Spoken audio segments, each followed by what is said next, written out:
From downtown Milwaukee, welcome to Money Talk with Bob Landaas. Each week, professional advisors from Landaas Company Investments discuss the latest financial developments, offering timely insight and long-term perspective. This is Money Talk for May 12th, 2023. Checking the calendar, the Brewers are home this weekend, but they hit the road for all of next week. Today is Friday, and it's also National Limerick Day. An example, there once was a man from Nantucket. I'll stop right there. We don't want to give Kyle a heart attack. A German court said that a landlord sunbathing naked in the courtyard of his building was not reason enough for his tenants to arbitrarily reduce their own rent. The court said the usability of the rented property was not impaired by the plaintiff sunning himself naked in the courtyard. But I bet kids still skip that building on Halloween. Belgium just crushed 2,500 cans of Miller High Life because they object to Miller's slogan, the champagne of beer. They're afraid customers will be confused and buy Miller instead of champagne.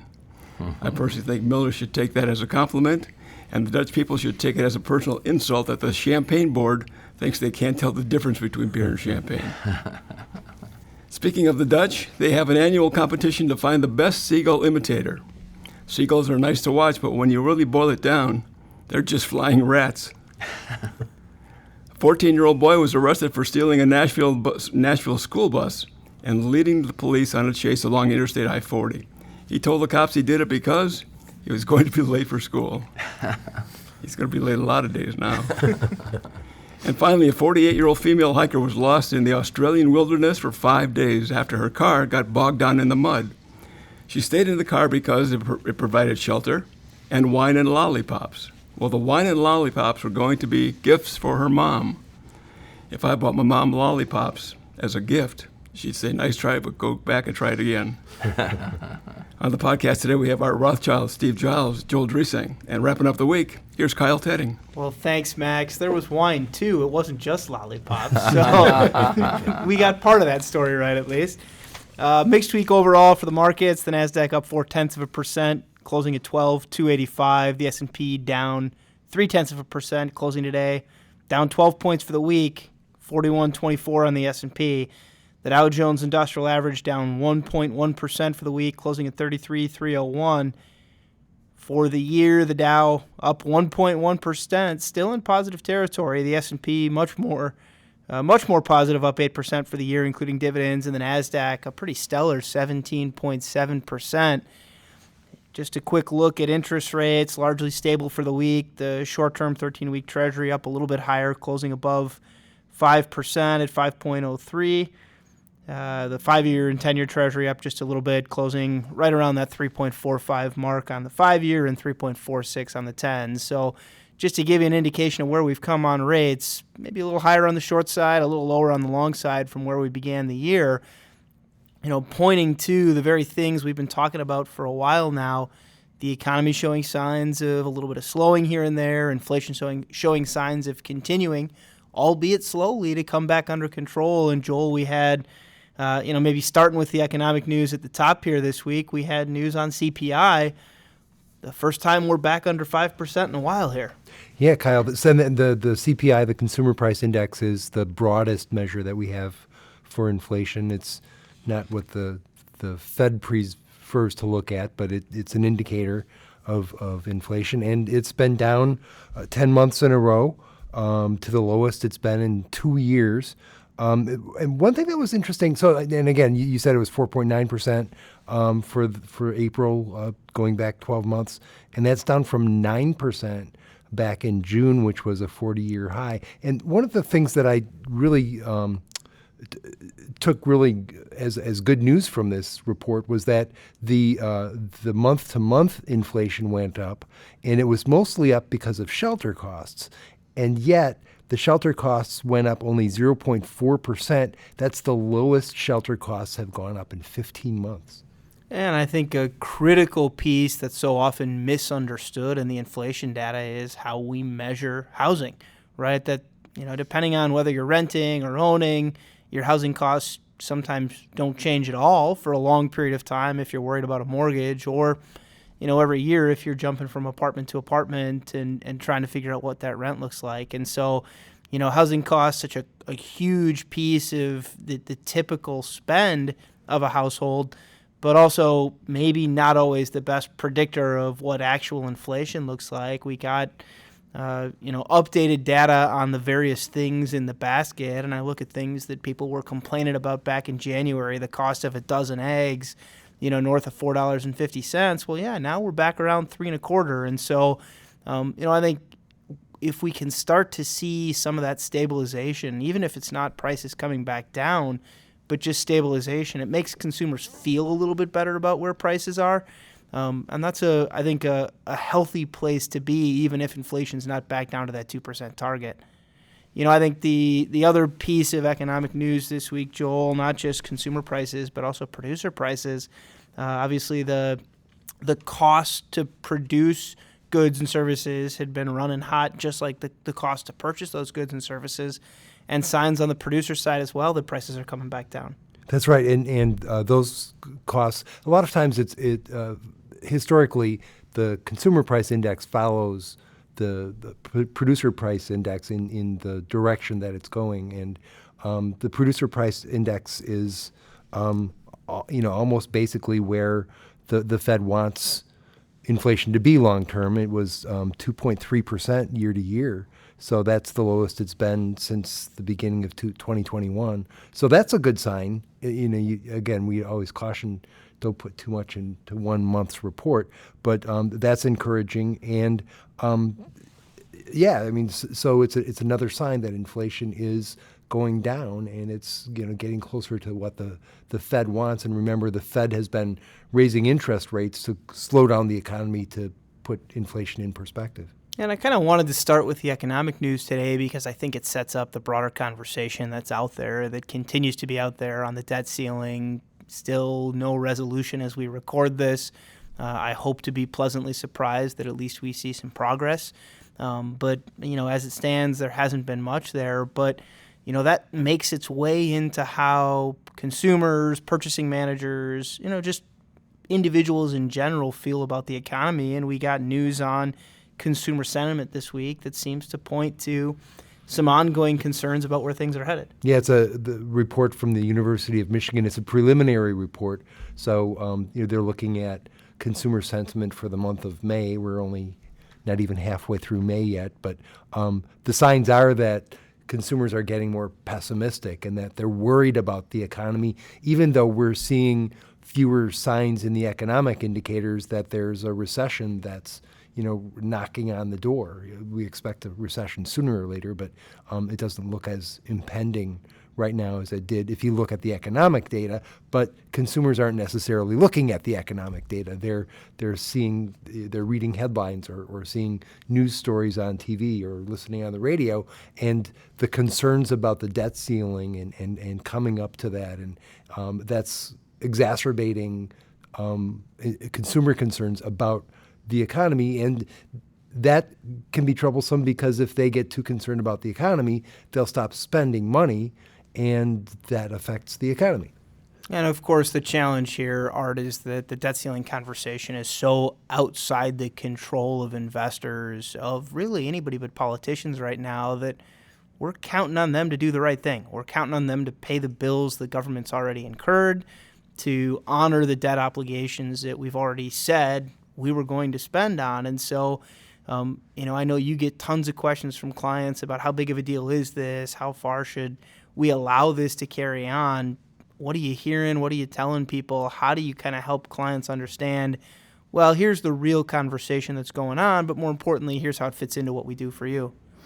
Yeah, the contrast between what people are talking about, what they're concerned about, and what they're actually doing is pretty stark. Consumers are still spending. The stock market, and when you look at these figures, it's ironic. If people are worried, why are they bidding up the things that are most aggressive? So I think the NASDAQ is finally in bull market territory again, and it's the more conservative Dow stocks that are sort of flat as a pancake for the year. So as you indicated, we don't control what these morons in Congress or in the White House do. And unfortunately, we can't control what the supposed news outlets are telling people. But people just don't get it. We have to pay our bills. It's clear. It's going to happen at some point in time. So all these fears, all these worries, all these concerns that people are expressing ultimately should abate if everybody does the right thing and raises the debt ceiling, and we can go about our business and people can continue to spend money and the stock market can continue to go higher. Yeah, but unfortunately, Art, we live in a world where our elected politicians need to posture themselves. They need to rattle their sabers in an effort to look like they're working for their constituents or the base of their respective party, knowing full well that at the 11th hour they'll come to some agreement behind closed doors to raise the debt ceiling. It happens every year. It did happen in 2011, although the 11th hour got pretty late, and we did see the repercussions of a downgrade on our U.S. credit quality, and that hurt us. And so hopefully they take some lessons from having gone through that before and don't wait as long as they did back then to come to some kind of resolution and hopefully they feel like they did what they needed to do as far as posturing is concerned, and then get about to doing what Congress is supposed to do, and that's write laws. You know, I was sifting through some old articles about the 2011 debt crisis and trying to comprehend, all right, what was the plan if we actually reached, we're calling it X date, right? This date in which we can't pay all of our bills anymore. Doesn't mean we can't pay any of them. It just means that some portion of them we won't be able to finance without continuing to incur a larger amount of deficit. And at the time, and it really was 6 years later when we found out what the plan really was, but at the time the plan was pay the bondholders first. Make sure that if they're holding government debt that they're counting on to be able to pay their bills, that money gets paid first. And that might be at the expense of other government debt obligations, whether that's Social Security, whether that's paying contractors, who knows what that would be. But if ultimately the plan is allow the bondholders to see some satisfaction of their claims, whether it's immediate or carrying it until we do finally reach some kind of agreement, it at least gives me confidence that the safer things, the things we've been counting on to kind of hold us over when the volatile times come, because they do come, and this debt ceiling conversation is part of what adds to that volatility, it at least gives me confidence that we're still on the right track in terms of thinking about what safety is. You know, if there was no agreement to be reached, I think the markets would be suggesting that all hope was lost and already trading down. So far, the markets don't seem to give us any indication that they're worried about a resolution being made. And then the reminder, and I got an email this afternoon as I was going through all my junk, and normally I just delete the stuff that I know isn't important, but the headline or, you know, maybe one of the bylines caught me. Where will the Dow be in 2027? Well, that's not a question anybody's asking right now. We're very much talking about what's going to happen in the next 2 or 3 weeks. And Steve, this is something that you are so good at reminding clients to focus on is, yeah, in the next month, 3 months, 6 months, a lot can happen that can make us really nervous about investing. But if the focus is where's the Dow going to be 5 years from now? It's going to be higher. It's probably going to be higher. 90, 95% of the time in 5-year periods, stocks go up. And it's not a law of physics that they have to, but it allows us to focus on where we think things will be and why we think they'll be there. And what, Steve, does it take to get that long-term focus? So Warren Buffett was once asked, and I know Bob has told this story in the past on the podcast, but this might be a good time to revisit it.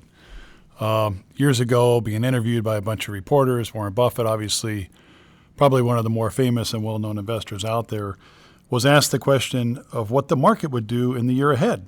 And all these investors were just waiting with bated breath what, the Oracle of Omaha would have to say. And, Warren thought about it for a minute, and he finally said, well, I can tell you with 100% certainty that next year the market will fluctuate. And he was right. He was 100% right. And he has a point there. Nobody knows what's going to happen. You just want to make sure that you build yourself a portfolio so that no matter what happens, you're still going to look smart, whether it's a debt ceiling debate or if it's somebody flying an airplane into a building. You just want to make sure that no matter what happens, you still look like you made the right decision. Well, and I think the point that I come back to is reacting to that volatility causes us to make bad decisions.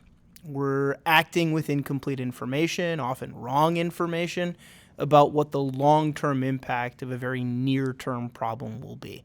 And as a result, you get clients that, or just investors in general, that want to do things that are contrary to maybe what's in their best interests. I know we get questions all the time, and Art, you, in kind of your show notes today, we're talking about, here's a question I keep getting, what do I do if I've got debt on my books right now? Should I be paying down my mortgage, knowing that maybe now's a good time to take some money out because things might get volatile for a little while?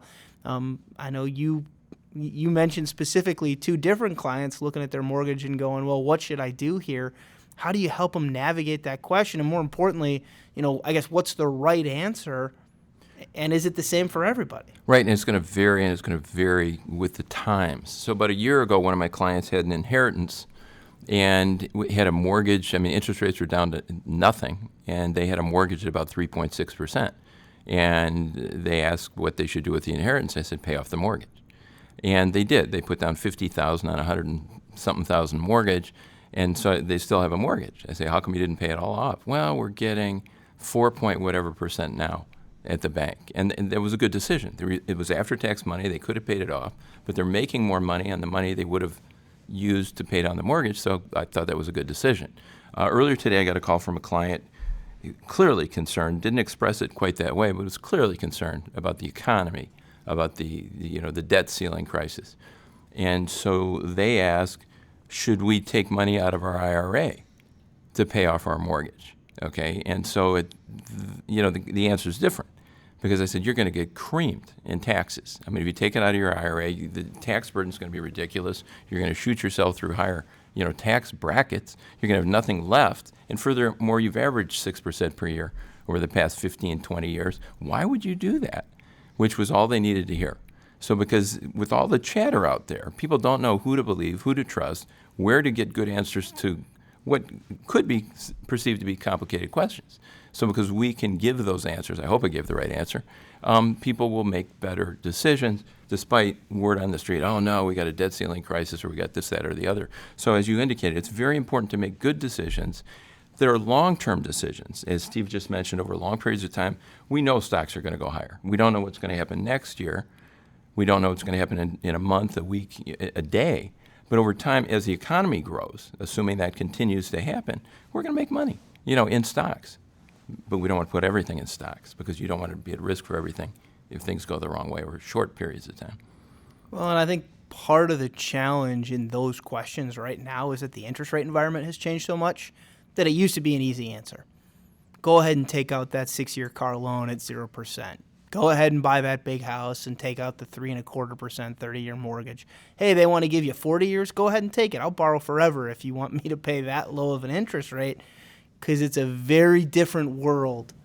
And that, ironically, Kyle, is what the U.S. did, borrowing money at such low rates, which is why we need to raise the debt ceiling. And, of course, now, with interest rates on mortgages at twice what they were just maybe 18 months ago, okay, the conversation is very different. And so it makes sense that we should be regularly asking those questions. We should be regularly asking, what's the right way from where's our outlook now? What are the opportunity sets now? What should we be doing different than we did before? And the good news is, even if your mortgage from 2 years ago is 3.5% to 4%, you can still do better than that on safe money right now, on money markets, on CDs, on short-term treasuries. I'd rather carry that mortgage for a little while longer and take 5% than pay off the 4%. And so I think the math is never as simple as, well, the world's going to fall apart tomorrow. The real math is, well, what are your alternatives? And what's the cost of picking those? And so, I think plenty, despite the calm week, plenty for us to keep our eye on. The good news this week was there weren't really any new problems. We're still dealing with the same old. The bad news, because it's always good and bad. The bad news is we didn't maybe get much resolution on the stuff we're hoping for resolution on. And so as we get further into this month and as we maybe reach what could be a June 1st kind of X date for this debt ceiling conversation, I think plenty to watch, plenty to be concerned about, plenty to maybe write your Congress, your representative about, just to make sure that they understand how you feel. But I think I'm encouraged by the fact that markets have held up as well as they have, given all the uncertainty that's out there. With that, we enjoy doing the program for you. We will talk to you again next week. Thank you for listening to Money Talk with Bob Landaas. If you have a financial question you want answered on next week's show, email it to moneytalk@landaas.com. To keep informed throughout the week, visit our Money Talk page at landaas.com.